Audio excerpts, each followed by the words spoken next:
Am I the a-hole for telling my husband's cousin that she can't compare her loss to mine? My 2-year-old daughter passed away early last year. It has been hell on my husband and I. We're slowly putting the pieces of our lives back together, but I know it'll never be the same. Most people in our lives have been great. Others say things they think are helpful, but honestly aren't. I try to ignore them for the most part because I know they're well-meaning. However, my husband has a cousin, Amy. She told me for months she understood how I was feeling because she lost 3 children. I had never heard about this and was shocked, as I've known her 10 years. She then elaborated and said that she had tried IVF with 3 embryos a little before I met my husband. None took. She views them as children.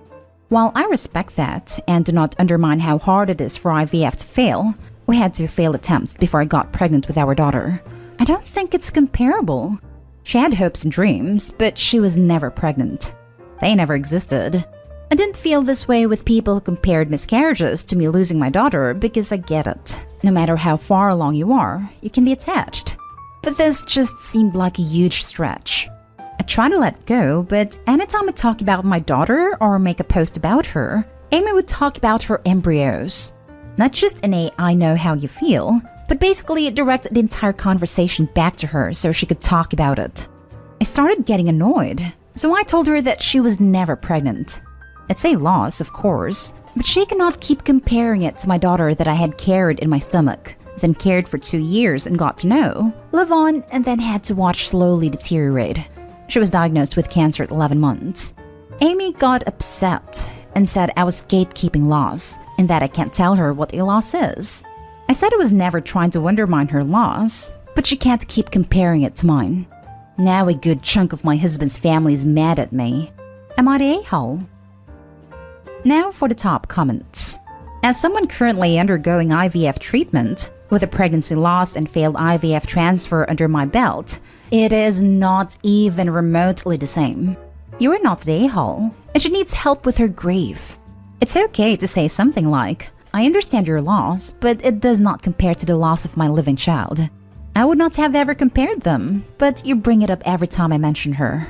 Or just don't speak with her about it. If she interjects again, feel free to say something. I would never dream of making that comparison, and she should be reminded it's not the same if she brings it up again. Failed transfers feel like a huge loss, but there was never a pregnancy. Period. I'm so sorry for the loss of your daughter. Agreed. We've had a failed round of IVF. It's definitely a loss, and you definitely feel grief for the little potential human that was lost. But I would never consider that grief to be even remotely comparable to the loss of a living, breathing child. It's inconceivable. Given the context, not the a-hole. While I don't usually agree with people comparing their trauma and pain with those of others to see who had it worse, you clearly suffered more than your cousin-in-law, if that is even a real term. The fact that she draws attention to herself when discussing your pain also shows that she isn't that great of a person anyway. I'm sorry you have to deal with the fallout, Opie. To be fair to the cousin, maybe she just doesn't know what to say, so comparing her loss to the Opie's is what comes out her mouth. The Opie should avoid her for a long while. Not the a-hole. A billion times not the a-hole. Firstly, you are allowed to grieve and there is no need for her to even be making it about her. Secondly, while I respect that and do not undermine how hard it is for IVF to fail, we had 2 failed attempts before I got pregnant with our daughter. I don't think it's comparable. She had hopes and dreams, but she was never pregnant. They never existed. Spot on. She can be upset and hurt, but it's a huge insult to you and your child to compare. Now for the next story. Am I the a-hole for not giving my aunt my necklace? I, 20 female, got given a necklace by my great-grandmother years ago when I was about 10 because she just didn't want it anymore. It's a really pretty pendant I wear all the time in the shape of a flower. I'm quite attached to it and I rarely ever take it off. At family gatherings recently, my country has no plague, my aunt's been making comments about how much she likes and thinks it's gorgeous. It culminated in 2 events. Her and my cousin, 8 female, were chatting with me, and my aunt started mentioning how it suits her coloring better than mine. My cousin was nodding, but she's young, so I doubt she had much of a stance as to whether my mom or I had a necklace, and ended with my aunt saying that the necklace should go to her. I was like, no, and said I liked the necklace, and I'd like to keep a hold of it. She then proceeded to lose it at me, and said that I don't treat it with the respect it deserves. It has lots of stones in it that I don't know the names of, and I think when my great-grand bought it, she spent a bit on it. If I had to guess, I would say my aunt wants to sell it. My aunt proceeded to leave quickly after the incident, of her own accord, and my mom said afterwards I should just hand it over to maintain the peace. This happened a couple of weeks ago, and she hasn't come to see our family or her parents since, which is hurting them a bit. I'm standing my ground and I'm not planning on handing it over. Because honestly, it's my necklace, and I was given it, not her. So am I the a-hole for not giving my aunt my necklace? Not the a-hole. Great-grandmother gave it to you, not to her. That means it is yours and you can do as you please. Your mom's argument is invalid, by the way. If your aunt wanted her house, for example, would she willingly move out and hand her in the keys to maintain the peace? I doubt it. That's not maintaining the peace. That's deferring the drama for a later point. Not the a-hole. That's really entitled of her. She's not teaching her daughter good interpersonal relationships either. That being said, make sure the necklace stays hidden/locked up so your mom or anyone else can't just take it. Good call. I currently keep it on my bedside table, but I'll get a box for it. Not the a-hole times a billion. It is your necklace passed on to you as a gift from your gran, and it is yours to keep. And don't let any entitled aunt or her little kid demand it off you, or let your mom guilt trip you into parting with it just to keep your sulky aunt happy. Not the a-hole. Your gran gave the necklace to you 10 years ago. Your aunt is out of her mind, and you should not, under any circumstances, give it to her. If she brings it up again, tell her gran gave it to you, so she clearly wanted you to have it, and that's the end of it. Then just walk away if she ever brings it up again. What a Looney Tune. Also, if you've had it and been wearing it 10 years, you should probably have a jeweler look at it. Stones probably need to have the settings redone so they don't fall out. Jewelry has to be maintained. Yeah, I probably should. My friend's earrings recently had the stones fall out, which scared me a bit. So a good wake-up call. Thank you. Next story is titled, Am I the a-hole for saying my fun day wasn't fun? A while ago, month or so, my aunt was talking about needing to paint her deck. I didn't have anything better to do, so I offered to help. Big mistake. When I offered to help, I meant actually help like as in assist her in doing it. I assumed that she would be painting too. When I got there, she told me where everything was and then went to do other stuff around her house and told me to find her if I had any questions. She constantly came by to check my work and was very demanding. You'd think she'd hired a professional painter by how nitpicky she was. She made me lunch, and we talked during lunch. It was nothing special, just chit-chat. Relevant. Well then, when all that was left was the top/flat part, she did that with her special fun tool, and was all proud because she finished it. What I thought was going to be a couple hours of work and come home, turned out to be a 10-hour ordeal. Whatever, lesson learned, and I would never help her again. Well, I heard she's been going around telling our family, my other aunts/uncles and cousins, that we had such a fun time that day and all this nonsense. A little annoying, but I let it go and moved on.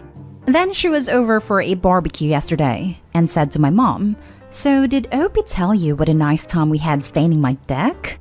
We had a really nice talk over lunch, and it was a really fun day. I said something like, "Fun, huh?" And she heard it and asked, "What?" I just said that it was a chore and I was glad it was over and won't be repeated. She said, "Oh well, I enjoyed it." I was like, difference of opinion I guess, and went in the house. She called my mom later last night and she said that she was really offended that I said I didn't enjoy myself. When my mom told me, so I told her the truth. I said that it was a horrible day. I had a big old headache that we didn't bond. I don't even remember what we talked about.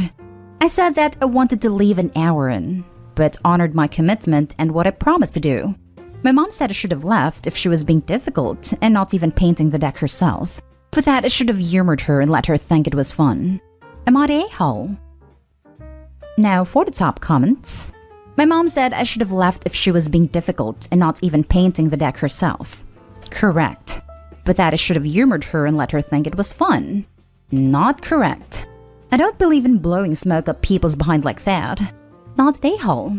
I would have flat out said, "Wow, and I agreed to help you paint the deck, not to do it all myself. If you'd like to spearhead this, cool, I'll stay and help. Otherwise, I'm leaving." Yep. As soon as Opie realized Aunt wasn't going to help, they should have clarified that they were there to help her, not do it all themselves. And/or put a time limit on it. I've only got X hours, I'll be leaving by Y time, even if it isn't all done. I'm the type of person who used to keep my mouth shut and just do the work. It's taken me 30 odd years to learn to be a bit more proactive about saying no and putting limits on things. I spent over 6 years in customer service as a frontline CSR. Rocking the boat doesn't bother me anymore, and I'm all out of crap to give. Not the a-hole. And sounds manipulative. But also, how old are you? If you're still a teen, I'm getting the sense you're youngish, given that she called your mom, then just really manipulative. Because it can be pretty hard to just say no to an authority figure when you're still a kid. Heck, it can be hard to say no to family as an adult. I don't doubt she'd try to pull something if Opie left, considering how she's acting. Really doesn't make it any easier to just say no. Sometimes people do silly stuff for the sake of mental health. And I only say silly because they shouldn't have to. And unfortunately, it too often backfires in some way. Like this one-off example. Oh, she definitely would have called my mom if I left. And then probably complained to everyone that I was lazy and didn't follow through on what I said or something. She has some weird obsession with trying to bond with me, but it's never things I'm interested in that she wants to do. It's making me do stuff that she likes. She tried getting my mom to force me to come by her house and do crafts with her when I was younger, right in front of me, and I was like, no, that's boring. When I was a kid and she lived out of state, she gave me some bead stuff to make on the ride home. I made them, but then she wanted them back to give to her friends as gifts. I was like 6. I'm 19 and that's something I still remember. It's like I was a young laborer to her. Now, for the last story. Am I the a-hole? Brother cut me off for speaking with his fiancée. I've had a good relationship with my brother's fiancée, Hannah, since they started dating a few years ago, and I've always made a conscious effort to make her feel as welcome as possible, and we genuinely got on well.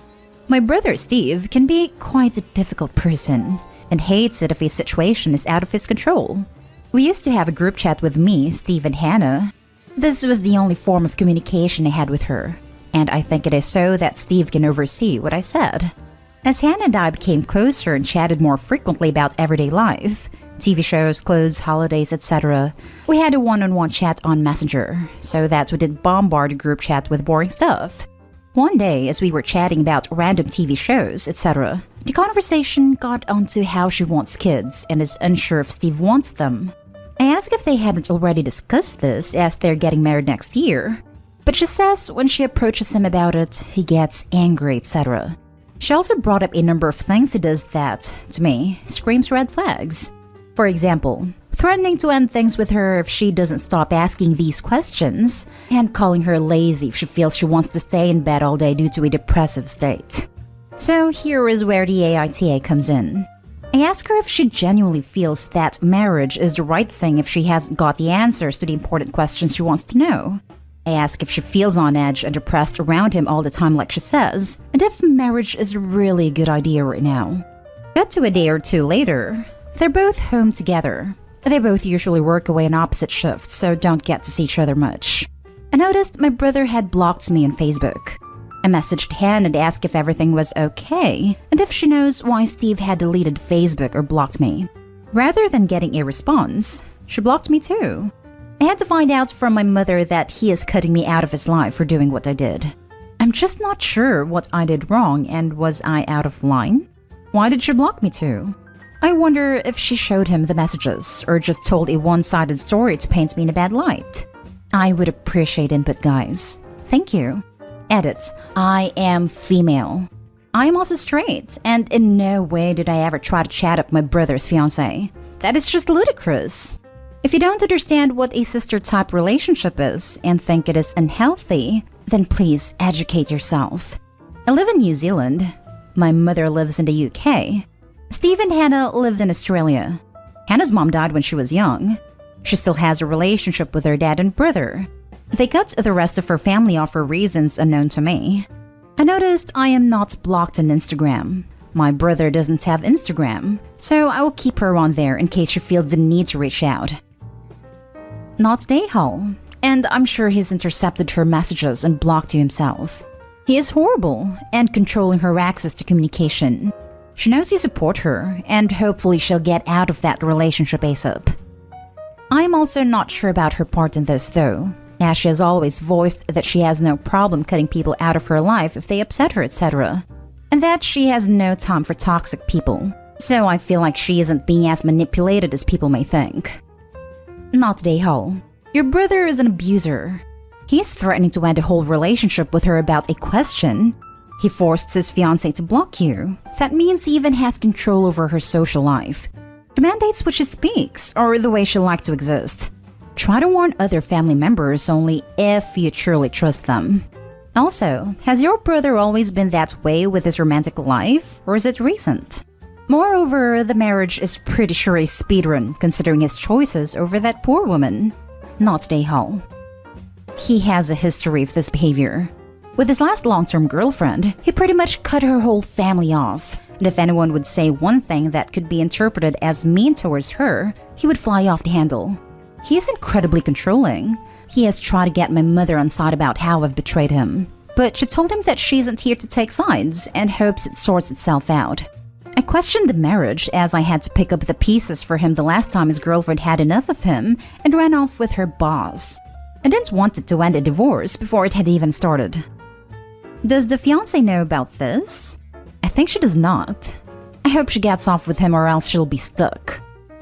She asked me about his previous relationships as he hadn't told her much about his past, just very vague summaries. I told her that she would have to ask him because I wasn't too sure. I do know, but again I didn't want to get involved and felt it was something between them. This is also why I ended up asking if marriage is the right thing, because she literally knows nothing about him. He's managed to hide and control a lot of his past as he moved to Australia from the UK and met her there.